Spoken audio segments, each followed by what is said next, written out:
Hello mga Kamanwo Tribe, bago magsimula ang ating video meron po akong announcement. Available na po ang membership program sa ating channel. Kapag nag-avail po kayo nito at nag-comment kayo sa ating mga videos, makikitang highlighted ang inyong comment at may nakalagay na solid Kamanwo Tribe. Kasama po nito ang mga specialized emojis at badge na exclusively para sa ating mga members lang at for only 119 pesos a month para mas lalo nyo pong matutulungan at masusuportahan ang ating channel. Like, comment, share and subscribe for more videos. Ang labanan ay sumiklab ng buong lupit, ang bawat sulok ng battlefield ay nilalamon ng naglalagablab na pagsabog.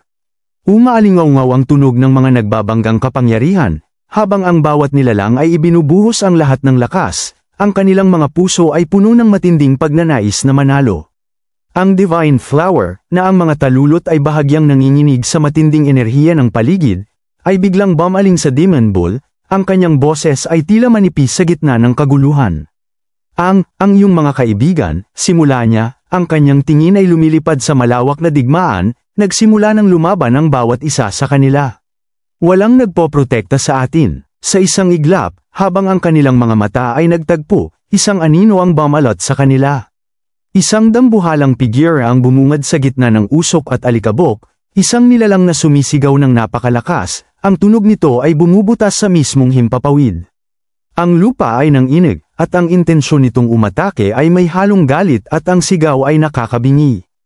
Ang Demon Bull, na labis na napinsala at hirap na ang kalagayan dahil sa sunod-sunod na atake, ay tila hindi na makatayo at hindi na makakakilos.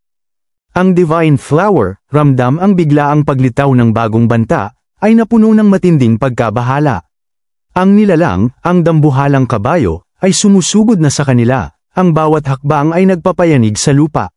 Hala, hindi pa patay ang dambuhalang kabayo na yan, sigaw niya, ang kanyang tinig ay nababalutan ng takot at galit sa pagkaligta ng kanilang mga kalaban. Sumusugod ito patungo sa atin, kailangan mong mag-isip ng paraan, Demon Bull.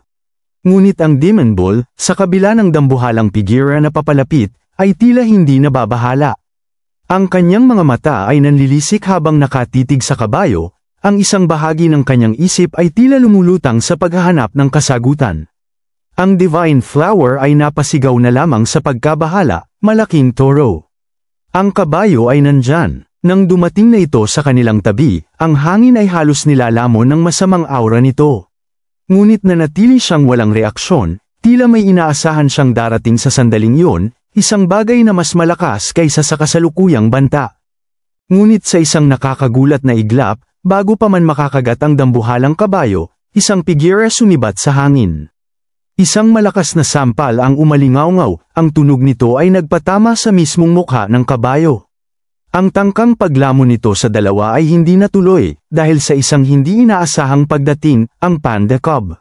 Sa kabila ng matagal nitong pagpunta sa labanan, ang kanyang pagdating ay tumpak at perpekto, isang himala ng tiyempo. Ang Panda Cub ay napatawa na lang ng buong galak sa kanyang ginawa, ang tunog nito ay sumisira sa tensyon ng kapaligiran. Huli man, maganda pa rin ang dating wika niya, ang kanyang tinig ay puno ng kayabangan. Sa kabilang banda, ang Divine Flower ay tila nagningning sa tuwa sa pagkakita niya.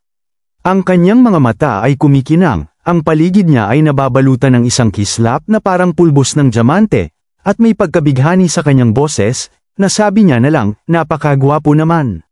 Habang ang dambuhalang kabayo ay tumalsik mula sa malakas na impact, ang kalahati ng katawan nito ay lumubog sa ginawang barrier ni Chingang, isang patunay sa tindi ng atake ng Panda Cub. Nakatayo ang Panda Cub, nakatingin sa dalawa, ang bawat galaw niya ay sumisigaw ng pagmamalaki. Sa wakas, nakahabol na rin ako, hahaha, ang kanyang sigaw, na nagpapahayag ng malalim na kasiyahan sa kanyang pagdating. Patuloy namang hindi mawala sa isipan ng Divine Flower ang Panda Cub, ang kanyang paligid ay nagkikinangan sa pagkabighani, ang kanyang mga mata ay nakapako sa bagong dating na bayani. Muling nagsalita ang Panda Cub, ang kanyang tinig ay puno ng kayabangan, haha, ikaw, matandang toro, bogbog sarado ka ah. Nagpakita ng pagkairita ang Demon Bull, ang kanyang mga mata ay nanlilisik. Lahat sila ay transcendent second orders. Huwag mong maliitin ang mga yan. Ngunit ang Panda Cub ay tila hindi tinabla ng babala. Isang ngiti ang sumilay sa kanyang labi. Medyo pinalakas ko ang sarili ko nitong mga nakaraang araw. Dahil nandito na ako, hindi kita hahayaang masaktan. Ang bawat salita ng Panda Cub ay tumago sa Divine Flower at Demon Ball, nagbibigay ng kapanatagan sa gitna ng kaguluhan. Makakasiguro ka, ang kanyang tinig ay may kakaibang timbang, na tila ba ang kanyang simpleng presensya ay sapat na upang baguhin ang takbo ng laban. Hindi na siya nagsayang ng oras. Sa isang maliksi at maamong pagtalon, lumipad siya ng mataas sa himpapawid. Sa inyo, mga Kamanwa tribe, huwag kayong magtaka, hindi siya lumilipad. Ang rason kung bakit matagal siyang nakarating ay dahil hindi siya makalipad. Ngunit ngayon, ang bawat paggalaw niya sa ere ay nagpapakita ng pananabik. Kitang-kita sa mga ngiti ng Panda Cub ang matinding pagnanais nitong sumali sa labanan, ang kanyang puso ay nag-aalab sa kaguluhan. Kasabay nito, sa kabilang bahagi ng labanan, makikita ang tindi ng sagupaan ni White Tiger at Taba. Ang bawat pag-atake ng White Tiger ay nagdudulot ng malakas na pagkalat ng alikabok, ang hangin ay halos hindi na malanghap sa tindi ng impact. Si Taba, na ang malaking katawan ay patuloy na umaatres, ay labis na nahihirapan. Ang walang tigil na pag-atake ay nagpaparamdam sa kanya ng pagkaubos ng lakas. Makikita sa mukha ni Taba ang labis na paghihirap, ang kanyang noo ay nakakunot, ang malaking mata ay naniningkit. Nag-isip siya ng malalim, ang kanyang internal na boses ay nagpapahayag ng kanyang matinding pagkabahala, talagang masigla ang lakas ng tigreng ito. Kung magpapatuloy tayo sa laban, mauubusan ako ng lakas hanggang mamatay. Isang malalim na buntong hininga ang kumawala sa kanya, kasunod ng isang marahas na pagbulong, damn it. Ang kanyang mga labi ay nagkuyom sa pagdududa. Kung maaari, mas gusto kong hindi gamitin ang partikular na galaw na ito. Ang mukha ni Taba ay lumaki, ang kanyang tiyan ay unti-unting lumobo, habang magkadikit ang kanyang mga palad, naghahanda ng isang atake na labis niyang ayaw gamitin. Ang paggamit ng galaw na ito, kahit manalo ako, ang masamang epekto ay magiging matindi. Ang tiyan ni Taba ay lalong lumaki, nagiging bilog na parang isang higanteng bola, na nagpapahiwatig ng napakalaking kapangyarihan na kanyang inihahanda. Sa pagpapakawala ni Taba ng kanyang atake, isang berdeng likido, na parang tubig ngunit may kasamang matinding enerhiya, ang biglang lumabas mula sa kanyang lumalaking tiyan. Mabilis itong kumalat, bumabalot sa buong katawan ng White Tiger. Ang White Tiger ay napalibutan ng nakakalasong likido, na ang tanging paraan para makalabas ay tila ang lumipad sa himpapawid, ngunit masyado ng huli. Habang unti-unting humuhupa ang berdeng likido, na tila ba isang asido na unti-unting lumalamon sa lahat ng mahawakan, isang nakakapanindig balahibong bungo ang lumitaw sa dating kinaroroonan ng White Tiger. Ang katawan nito ay tila natunaw, naging butot balat na lamang. Sa kabilang banda, makikita ang bagong anyo ni Taba, na tila ba ay sinuka ang lahat ng kinain nito kasama ang kanyang bituka. Ang dating bilog at malaking nilalang ay ngayon payat na ang tawag natin sa kanya. Ang kanyang balat ay tila lumuwag, at ang kanyang mga buto ay kitang-kita. Sa kanyang isipan, nagpatuloy ang kanyang pighati, upang kainin ang banal na bulaklak at ang spirit herb, nag-imbak ako ng malaking dami ng asido sa tiyan ko. Sayang naman kung uubusin ko lahat, pero kailangan kong manalo. Sa kabila ng kanyang pagkapanalo, ang kanyang estado ay nagpapakita ng matinding sakripisyo. Agad na tumakbo si Payat, ang kanyang mga galaw ay tila nagmamadali, naghahandang tumakas sa labanan.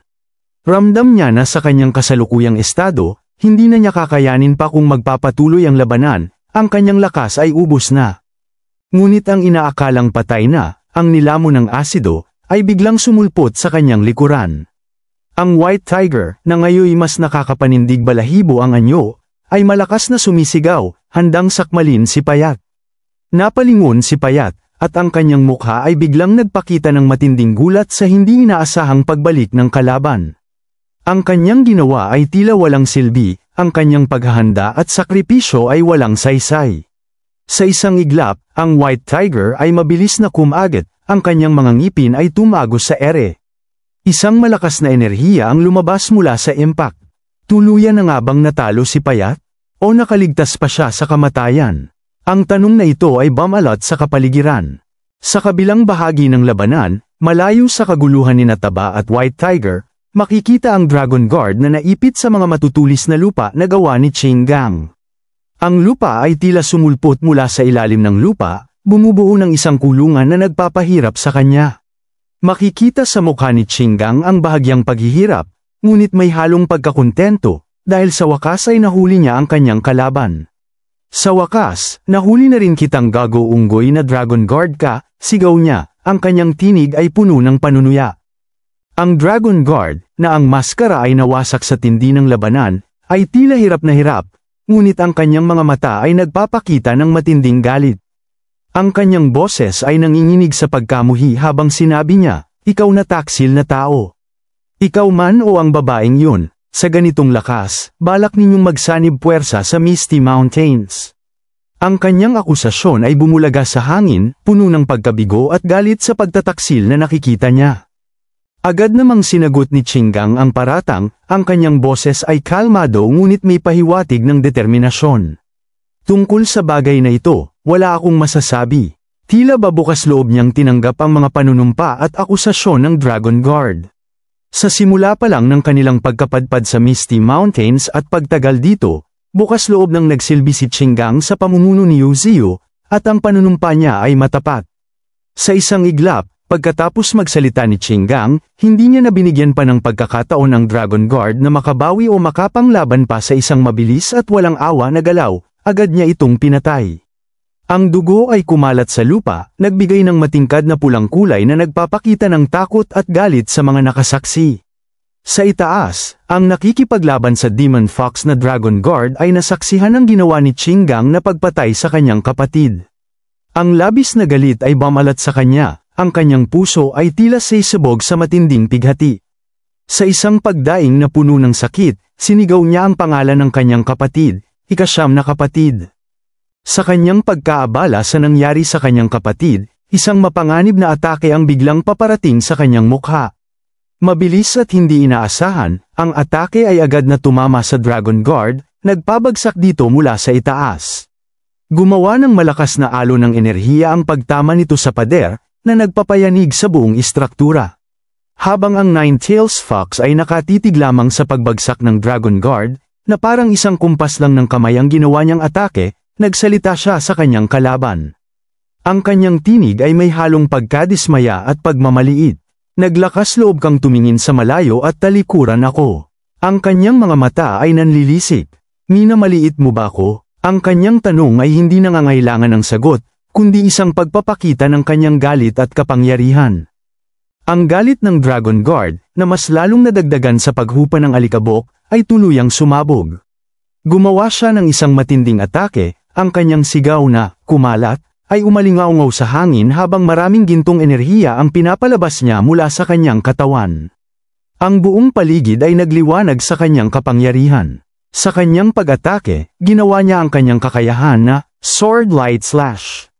Gumawa siya ng isang malaking espada na gawa sa purong enerhiya, na mabilis na patungo sa Demon Fox. Ang espada ay nag-iwan ng isang gintong bakas sa himpapawid, na nagpapahiwatig ng tindi ng pag-atake. Ngunit sa mismong pagtama ng atake ng Dragon Guard, isang blur ng kulay ang muling sumulpot. Ang Panda Cub ay biglang lumitaw sa harapan ng Demon Fox, nagtatangkang harangan ang atake. Ang kanyang presensya ay tila isang pagpapakitang gilas, handang magpasikat sa kanilang Big Sister Demon Fox. Isinigaw ng Panda Cub ng napakalakas, ang kanyang tinig ay nagpapakita ng matinding kumpiyansa, sa atake na tulad nito. Hindi na kailangan pang umiwas. Ha ha ha. Ang kanyang tawa ay punong-puno ng pagmamalaki at kawalang bahala. Sa isang suntok lang ng Panda Cub, nabasag ang pinagmamalaki ng Dragon Guard na atake. Ang Sword Light Slash, na tila binigay pa nito ang kanyang buong lakas para lamang sa atake na ito, ay nabasag lang ng napakadali, na parang salamin na nabiyak sa isang bahagyang pagtama. Ang Dragon Guard ay lubos na nagulat sa kanyang nasaksihan. Ang bagong kalaban na dumating ay nagpabigla sa kanya, ang kanyang mga mata ay nanlaki sa pagkamangha at takot. Halimaw na kumakain ng bakal, bulong niya, hindi makapaniwala. Paano? Ang kanyang tanong ay puno ng pagtataka, hindi niya maintindihan kung paano nangyari ang ganoong klaseng lakas. Ang Panda Cub ay bumulusok pababa, ang kanyang mga galaw ay mabilis at walang pag-aatubili, handang tapusin ang laban sa ilang sandali lang. Ang kanyang enerhiya ay tila hindi nauubos. Ngunit ang Dragon Guard, sa kabila ng pagkabigla, ay agad na nakaiwas. Ang malakas na suntok ng Panda Cub ay dumapo sa pader na ginawa ni Chingang, nagdunot ng malalim na bitak at nagpalabas ng alikabok. Ang galit ay hindi makikita sa mukha ng Panda Cub. Sa halip, isang bahagyang ngiti ang sumili sa kanyang labi habang nakatingin sa Dragon Guard.